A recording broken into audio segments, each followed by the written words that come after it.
Pessoal, tudo bem? Meu nome é Fabrício, sou músico, produtor musical e professor de artes. E hoje eu tô aqui para falar para vocês um pouquinho a respeito de home studio.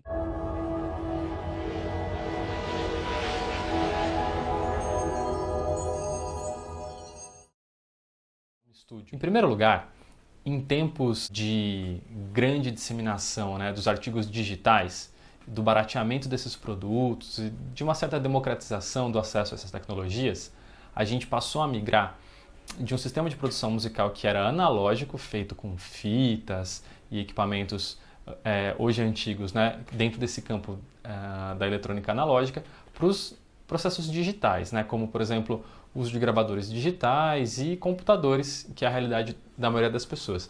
Então a primeira coisa dessas 5 que a gente tem que ter para ter o nosso estúdio é um computador. O computador vai servir para a gente guardar todas as nossas gravações, vai servir como ferramenta de edição, de mixagem e de produção musical de uma forma mais geral. A próxima coisa que a gente vai precisar é, obviamente, de um microfone ou alguma coisa que produza som ou que leve algum som para dentro do computador ou desse nosso sistema de gravação, certo? E aí existem alguns modelos possíveis de microfone. Na verdade, o microfone é um mundo gigantesco e muito interessante. E a gente tem uma série de tecnologias diferentes e de coisas diferentes que a gente pode pensar e aprender a respeito de microfones. Uma delas são os tipos de microfone. Por exemplo, esse microfone que eu tenho na minha mão é um microfone do tipo dinâmico. Ele é um microfone bastante resistente à pressão sonora e às vezes ele é chamado de um microfone duro. Ele é ótimo para microfonar, por exemplo, instrumentos de percussão, guitarra, baixo e alguns instrumentos que são um pouco mais altos, que tem bastante pressão sonora.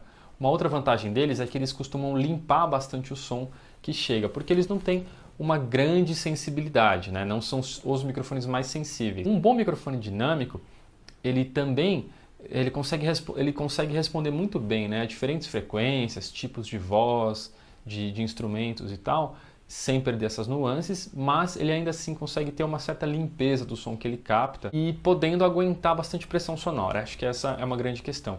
Existem tipos diferentes de microfones também de acordo com a região onde ele capta som. Esse aqui, por exemplo, é um microfone do tipo cardioide, mas isso é assunto para outro encontro. Um outro tipo de microfone bem legal é esse aqui. Esse microfone é do tipo condensador. Ele está naquela categoria de microfones profissionais de estúdio, Os cantores em geral preferem cantar com esse tipo de microfone aqui. Ele não é muito utilizado em gravações ao vivo justamente porque ele é sensível demais e às vezes ele acaba captando sons que são indesejáveis para aquele canal que está sendo gravado. Por exemplo, uma guitarra, um baixo, uma bateria, um teclado que tem um vazamento de som que vai estar nesse canal. Então, o microfone condensador, ele é bastante sensível e por isso a gente tem que usar ele em ambientes que são mais controlados, em geral um estúdio e não um show ao vivo, por exemplo. Existem outros tipos de microfone, como esse microfone de lapela que eu estou usando aqui agora, e também os microfones de fita, que são muito legais porque a resposta deles é parecida com a do nosso ouvido.